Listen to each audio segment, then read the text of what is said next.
Welcome back to the End of Reason podcast, where we dive deep into the unsettling, the terrifying, and the stories that make your spine tingle. I'm your host, CR Knight, and today we're taking a deep dive into a film that is disturbing on every possible level, Incident in a Ghostland. Now, if you haven't seen this film yet, this is your spoiler alert. We'll be pulling apart every detail, so if you're brave enough to listen on, buckle up, because this one is intense. We'll talk about the plot, dissect the themes of trauma and survival, the brutal realities behind the scenes, and even explore how this film compares to other psychological horror classics. There's a lot to unpack here, so let's jump in. First, let's start with a quick overview of the plot. In Incident in a Ghostland, a mother, Pauline, and her two daughters, Beth and Vera, inherit an isolated house from their aunt. Sounds like your typical horror setup, right? Wrong. On the first night in the house, they are attacked by a pair of violent intruders, an event that's jarring in both its brutality and swiftness. The film then jumps forward in time, and we see that Beth has become a successful horror author, living what seems like the dream life. But then she gets a call from her sister Vera, who's still living in the house, and the nightmares come flooding back. Okay, this is where I was first hooked. I went into the movie expecting a standard home invasion, but I did not expect the story to take such a sharp psychological turn.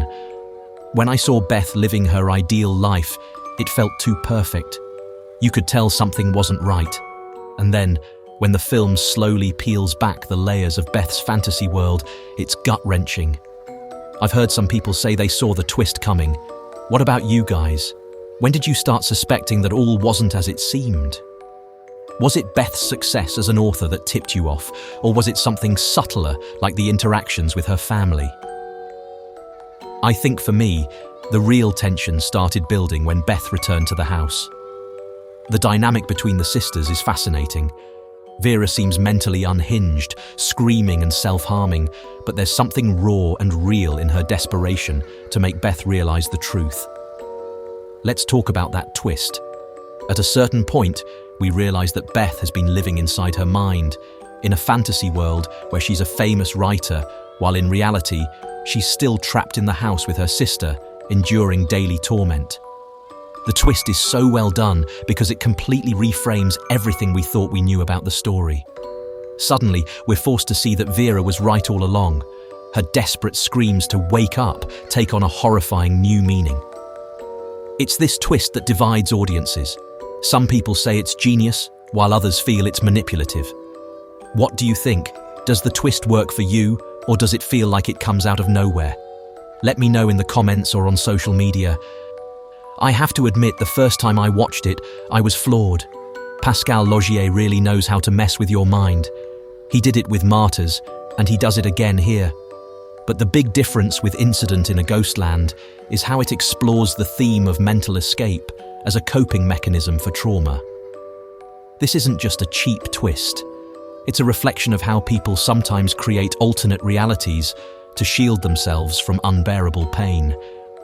You know, this theme of retreating into fantasy to survive trauma has been explored in other films as well, like Pan's Labyrinth, where a young girl escapes into a magical world to deal with the horrors of war.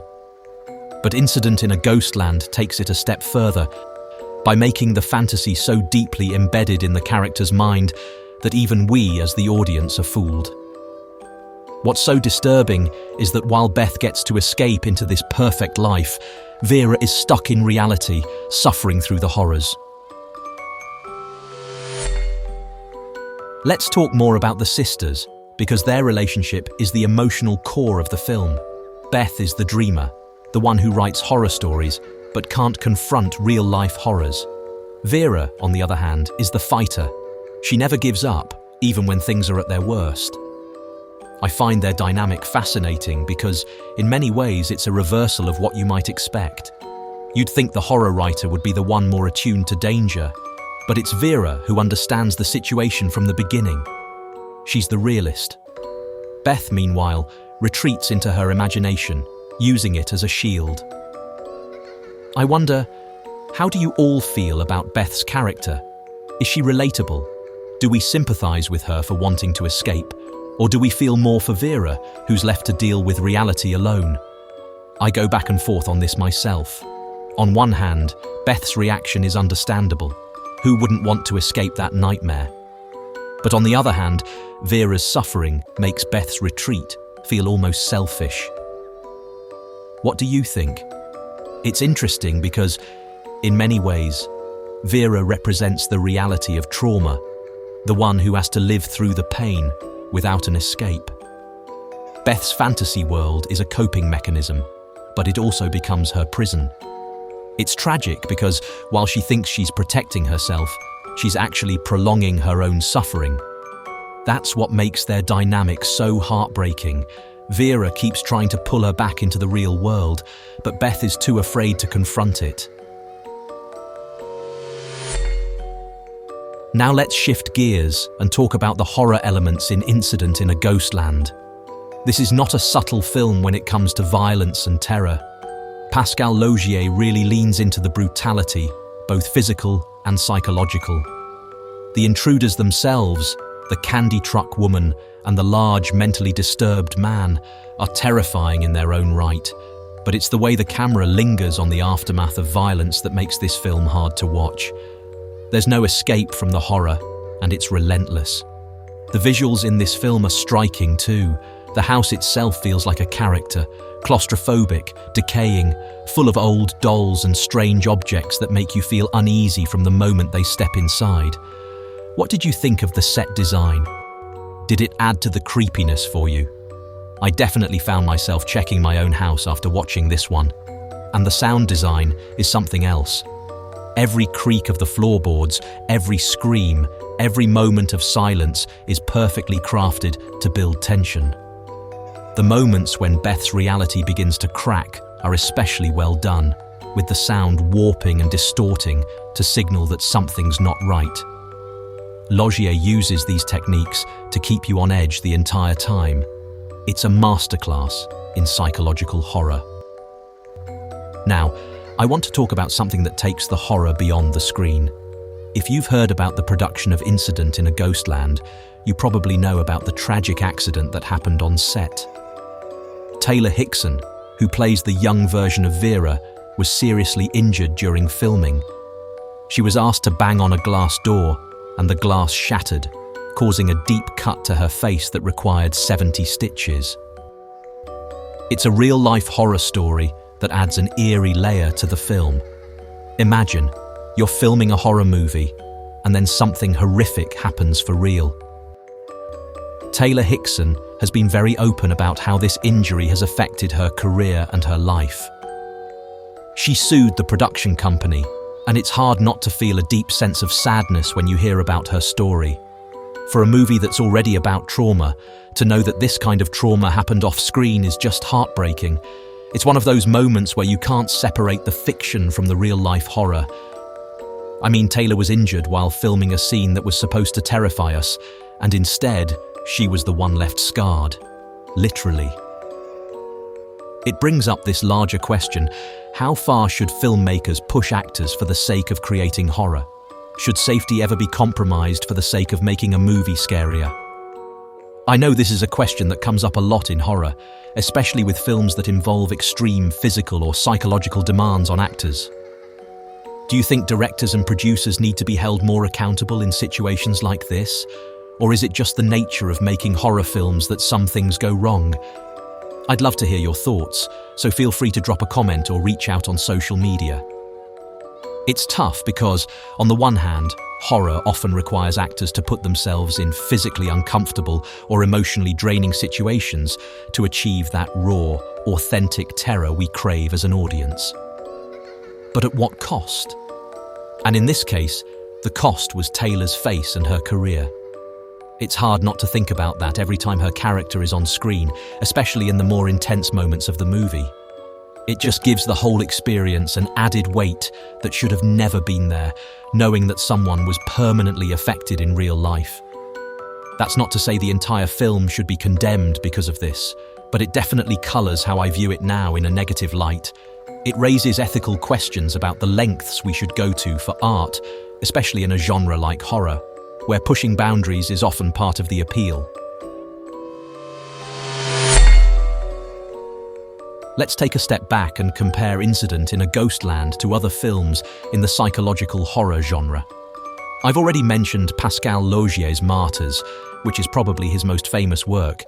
But I think Incident in a Ghostland shares more DNA with films like The Babadook or Hereditary, movies that use supernatural or psychological elements to explore themes of trauma, grief, and mental illness. What do you think? Does Incident in a Ghostland belong in the same conversation as The Babadook or Hereditary?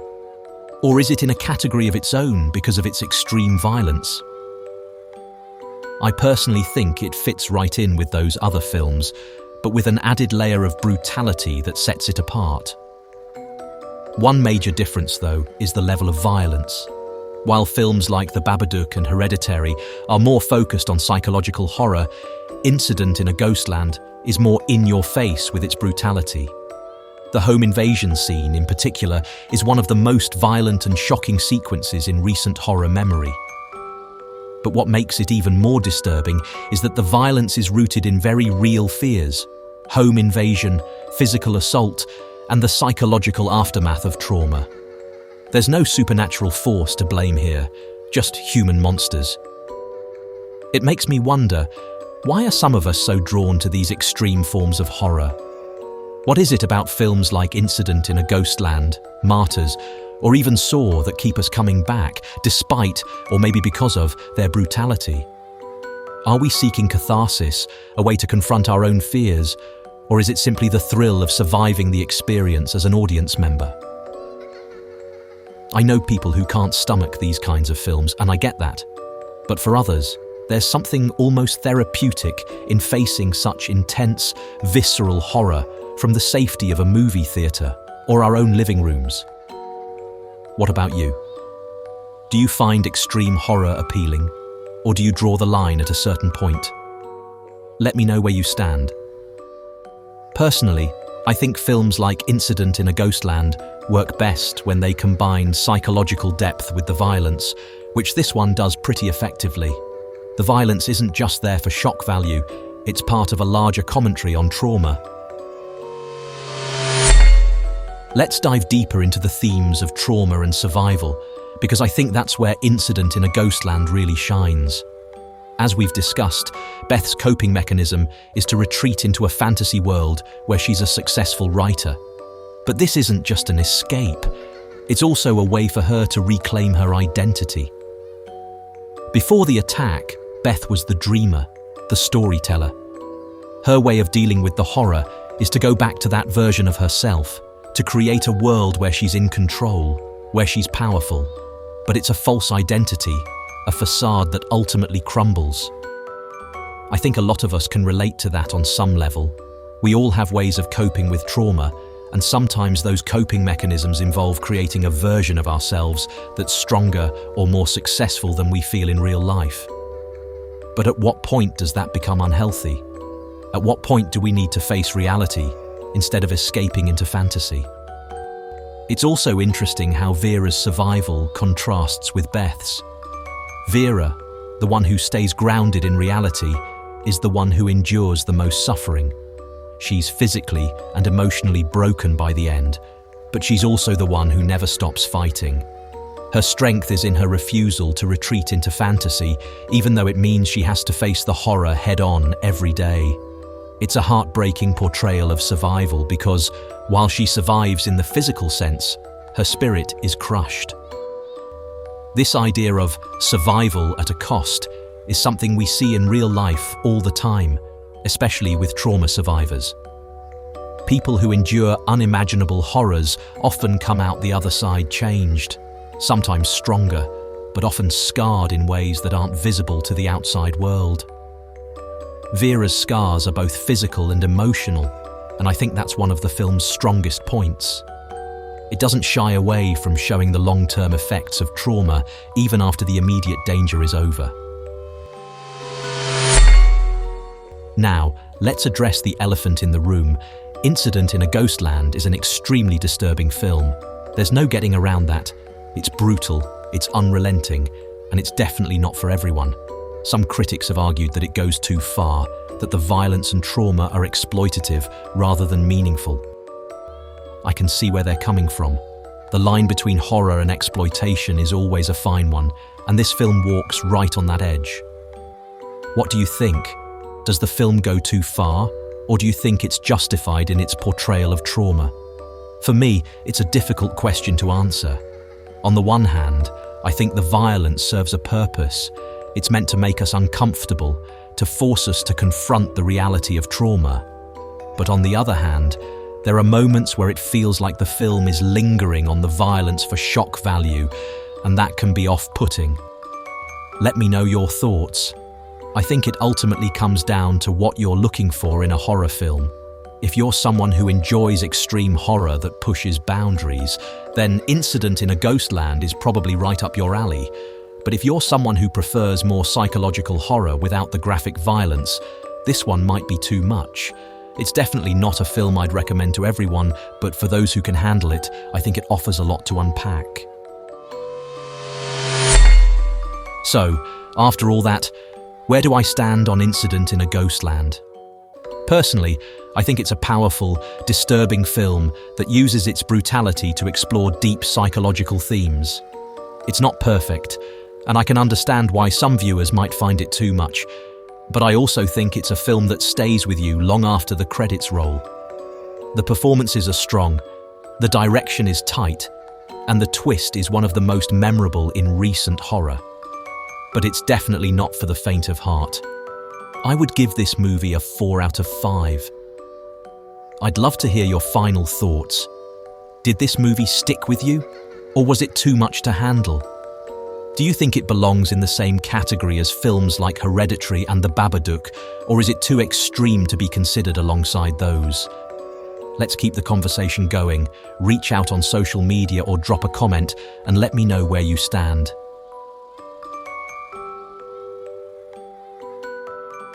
Thank you for tuning into this episode of the End of Reason podcast. I hope you enjoyed this deep dive into Incident in a Ghostland.